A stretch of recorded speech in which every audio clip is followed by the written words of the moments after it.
YCP అంటున్నారు, కూటమి అంటున్నారు. ఈ కూటములు గీటములు జంతనేహి వైసీపీ ప్రభుత్వం ఏర్పడుద్ది, అందులో సమస్య లేదు, మీరేం కంగారు పడక్కర్లేదు. 4వ తారీఖు రిజల్ట్ వస్తే 9వ తారీఖున వైజాగ్లో ప్రమాణ స్వీకారం చేస్తారు, అందులో సమస్య లేదు. ఎవరు భయభ్రాంతులు ఏం అక్కర్లేదు. వీళ్ళు వాటమికి భయపడి వీళ్ళు ఏదో చేయాలని చూస్తున్నారు. జనాలను భయభ్రాంతులు చేయాలని, అరాచకం చేయాలని, గూండాజింగ్ చేయాలని, మటలు చేయాలని చూస్తున్నారు. ఎవడో భయపడ్డో.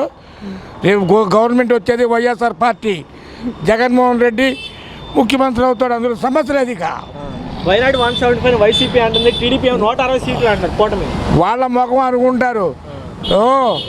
ఏదో చెప్పాడు చూసా, సింహం సింగల్, వాళ్ళంతా బంట్రోతులు మన కింద. వాళ్ళు ఏ రోజు గెలవలేరు, సింగిల్గా గెలవలేడు బొల్లోడికి, అది వేరే విషయం అనుకో. ఈ పరిస్థితుల్లో గవర్నమెంట్ వైఎస్ఆర్ పార్టీ ఏర్పడుద్ది, అందులో సమస్య లేదు. ఇక ఇన్ని సీట్లు అన్ని సీట్లు అనే చెప్పను.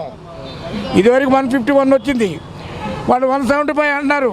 ఎవరు ప్రభుత్వాన్ని పరిపాలించిన జగన్మోహన్ రెడ్డి గారు, ఆయన కాన్ఫిడెంట్. అది మా కాన్ఫిడెంట్ ఏది, మేము వైఎస్ఆర్ పార్టీ తరఫున అయినా సరే ప్రభుత్వం ఏర్పడుద్ది. ఇన్ని సీట్లు వస్తాయి, అన్ని సీట్లు వస్తాయని చెప్పను. ప్రభుత్వం ఏర్పడడం ఖాయం, ఇది పక్క. మరి ప్రజల వ్యతిరేకత ఉంది, నా కోసం ఇతర దేశాల నుంచి, ఇతర రాష్ట్రాల నుంచి తండోపతండాలకు ఓటేయడానికి వచ్చామని చెప్పినాడు చంద్రబాబు నాయుడు. వస్తాడు, మరి ఏం చేస్తాడు? వెధవా గెలవనోడు వాళ్ళని ఇక్కడే పొత్తులు పెట్టుకున్నాడు. ఇక జనాలు తీసుకురాక ఏం చేస్తాడు? ఎన్ఆర్ఐల్ని బొన్నరైల్ని వాళ్ళ వల్ల ఏమవుద్దండి? ఏదో ఒక జిల్లాలో 6 జిల్లాలో 4 ఓట్లు వేస్తారు, పోతారు. మనదే అంటే ఓటింగ్ షేర్ పెరిగింది, ప్రభుత్వ వ్యతిరేకత పెరిగింది అంటున్నారండి. ఈ ఓటింగ్ షేర్ పోయిన ఓట్లు ఏమైనాయి? దాదాపు కొన్ని లక్షల ఓట్లు తీసేశారు కదా, బోకస్ ఓట్లు. దానికి బదులు ఇవి వచ్చినాయి. వచ్చినంత మాత్రం ఏమవుద్ది? ఏమీ కాదు. జగన్మోహన్ రెడ్డి ఏమీ చేయలేరు, ప్రభుత్వం ఏర్పడ్డ ఖాయం, అందులో మనం ఏమీ భయపడవలసిన అవసరం లేదు. అది 9వ తారీఖున వైజాగ్లో ప్రమాణ స్వీకారం జరుగుద్ది, ఇది పక్క. మరి టీడీపీ మరి అమరావతిలో ప్రమాణ స్వీకారం అంటున్నారు. అమరావతి లేదు, అర్జునులు ఇది లేదు, ఏమీ లేదు, ఒట్టి మాటలు అవన్నీ. జరిగేది ఏమి కాదు, అది పక్కగా జరిగేది. రేపొద్దున వైఎస్ఆర్సీపీ గ్యారంటీ గెలుస్తుంది, ప్రభుత్వాన్ని ఏర్పాటు చేస్తుంది, ఇది కన్ఫామ్. ఎందుకనంటారు అంత నమ్మకం ప్రజల్లో మీకు? ఏంటి మేలు చేసిన వాడు చెప్పుకుంటారండి, కీడు చేసిన వాడు ఏం చెప్పుకుంటారండి? నువ్వు చెప్పుకోవడానికి ఏముందో చెప్పు. ఆయన చెప్పుకోవడానికి ఏమైనా ఉన్నాయి? నువ్వు 40 సంవత్సరాలు ఇంటి అన్నావు, నువ్వు ఒకటి చెప్పు, నేను వచ్చి చేశానని ప్రజలకి. ఒక పేదవాడికి ఇది చేశానని చెప్పమను, పేదవాడికి ఇల్లు కట్టించానని చెప్పమను, ఒక ఆడమనిషికి ఇది ఇచ్చానని చెప్పమను, ఇట్లా పెన్షన్ పెంచానని చెప్పమను, ఇల్లు ఇచ్చానని చెప్పమను. ఎవడండి చెప్పుకుంటున్నప్పుడు ఉందా? వాడికి ఏమీ లేదు. లేక వాడిని వెనకాల వేసుకొని బేవర్తగానే ఇది చేస్తూ ఉంటుంది. ఇది భావం. ఇప్పుడు జనసేన టీడీపీ కూటమి కలిసింది కదా. కూటమి కాదు కదా, వాళ్ళు కోట్లు ఖర్చు పెట్టుకునే గెలవలేరు వైఎస్ఆర్ సీట్ మీద, అందులో సమస్య లేదు. జగన్ మీద వ్యతిరేకత ఉంది, ఉద్యోగులు ఏముంది వ్యతిరేకత? 4 లక్షల మంది ఉద్యోగులు నాకు ఓటేశారు అంటున్నాడు చంద్రబాబు. ఏ ఒట్టి మాటలు ఇవన్నీ? 4 లక్షల మంది ఎవరు వేయడు, వాళ్ళే ఆలోచించారు. తర్వాత ఇప్పుడు ఇంత ప్రాపర్టీ ఇంత లాస్లో ఉందని గవర్నమెంట్ వాళ్ళే చెబుతున్నారు. రేపొద్దు ఈడు గెలిస్తే మనకేమిస్తాడు అని ఆలోచించారు. వాళ్ళకి జ్ఞానం లేదు. వాళ్ళు అడిగారు 62 సంవత్సరాలు చేయమని, చేయలే, అడగలేదు కదా. అడగకపోయినా ఇచ్చాడు, మీకు 62 సంవత్సరాలు చేశానని. ఏనాడని ఇచ్చాడని? 60 సంవత్సరాలు వృద్ధాప్యం అన్నాడు, 60 సంవత్సరాలకి ఇచ్చాడు. ఇప్పుడు 50 సంవత్సరాలకి ఇస్తారన్నాడు. ఒట్టి మాట్లాడండి. వైసీపీ ఎందుకని అనుకున్నారు? జగన్ మంచి పనులు చేశాడుగా. ఇంగ్లీష్ మీడియం విద్యకు Vasathi Deevena, main English medium పెట్టడం చాలా ఇంపార్టెంట్. అందుకని జగనే బాగుంది పరిపాలన. ఇంటికి స్టోర్ బియ్యం రావడం కానీ, కాకపోతే ఇక్కడ రియల్ ఎస్టేట్ వాళ్ళకైనా రాజధాని లేదని, మళ్ళీ జాబ్స్ లేవని కొద్దిగా స్టూడెంట్స్ అయితే కూటమి రాదులే, ఇది జగనే రావాలి. పల్లెటూరులో బాగా చేశారు జగన్కి, అందుకే జగనే అవసరం అనుకో. ఓకే, మరి ఇప్పుడు వైసీపీ ఏమో 175 అంటున్నారు, ఇప్పుడు కూటమి ఏమో 160 అంటున్నారు. ఆయన రాకపోవచ్చులే కానీ 145, 100 దాడితే జగన్కి. అంత రాకపోయినా 100 దాడితేలే. అంటారు అంత నమ్మకం జగన్ అంటే? అదే రూలింగ్ బాగుంది, అడ్మినిస్ట్రేషను.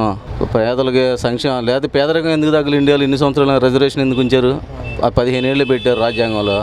మరి 77 ఏళ్ళ రిజర్వేషన్ ఎందుకు ఉంది? ఇంకా వివక్షల అసమానతలు ఎందుకని? చదువు మెయిన్ కదా. మరి అంబేద్కర్ స్టాట్యూ చంద్రబాబు పెడతానంటే పెట్టలేదు, జగన్ పెట్టాడు. 3 సంవత్సరాలు అని, మళ్ళీ 2 సంవత్సరాలు అడ్మినిస్ట్రేషన్ లేదు. 3 సంవత్సరాల్లోనే ఇంత డెవలప్మెంట్ చేశారు. ప్రజలకు 2,70,000 కోట్లు వేసాడు. మరి పేదరికం ఎందుకు తగ్గట్లో? మోడీ గారు కూడా 80 కోట్ల మంది బియ్యం ఇస్తున్నారు కదా. మరి ఇంకెప్పుడు తగ్గిస్తారు పేదరికం? మనతో పాటు చైనా స్వాతంత్రం వచ్చింది, వాళ్ళు 10% ఉంది పేదరికం. ఇండియాలో ఎంత పేదరికం ఎందుకంటే ఎడ్యుకేషన్ లేక, మెయిన్ ఎడ్యుకేషన్ ఇంపార్టెంట్ ఇవ్వాలి. మరి ఫారెన్ ఎడ్యుకేషన్ కూడా ₹1 కోటి ఇస్తున్నారు జగన్ గారు. మరి ఇంగ్లీష్ మీడియం అంటే చాలా చంద్రబాబు ఇంగ్లీష్ మీడియం పెట్టలేకపోయాడు. వాళ్ళు లేదు కామెంట్ చేయాలి వెనక అంత చిత్తశుద్ధి లేదులే పెట్టాలని. గవర్నమెంట్ స్కూల్ని ఎవడో పట్టించుకోవాలా, అదర్ గవర్నమెంట్ స్కూల్ మొహం ఎవడో చూడలేదు. మరి వాళ్ళు గవర్నమెంట్ స్కూల్ ఫుల్ ఎందుకు అవుతున్నాయి? వాడు మెయింటైన్ చేస్తే ఎందుకు రారు? మెయింటెనెన్స్ లేక వచ్చకొంపు కొడుతుంటే ఎవడొస్తాడు? మళ్ళీ మెయింటెనెన్స్కి 2,000 ఇస్తున్నాడు ప్రతి స్టూడెంట్ అమౌంట్ నుంచి. మంచి నిర్ణయాలు కదా. కూటమియా వైసీపీయా? కూటమి ఏం చెప్తే ఏం చెప్పమంటావు? ఏదో తినడానికి ఇస్తున్నాడు. ఆడేవాడు వాడి కూటమిలో ఏమని గెలుస్తారు, ఏమని చెప్పాలి? మరి 160 సీట్లు కూటమితో వస్తుంది అంటున్నారు. వైసీపీ వాళ్ళేమో 175 అంటున్నారు. మీ అభిప్రాయం? మొన్న చెప్పాడు జగన్మోహన్ రెడ్డి 150 మించి వస్తాయని. దాని మీద స్టాండ్ అవుతాం. ఏమో వైనాట్ 175. వైనాట్ 175. సత్య వ్యతిరేకత ఉంది ప్రజల్లో, అందుకే నన్ను వ్యతిరేకత అంటే ఎలా ఉంది? వ్యతిరేకత ఒకటి చెప్పు పాయింట్. ఉద్యోగులు 4 లక్షల మంది నాకే వేసాను అంటున్నాడు. ఎవడు?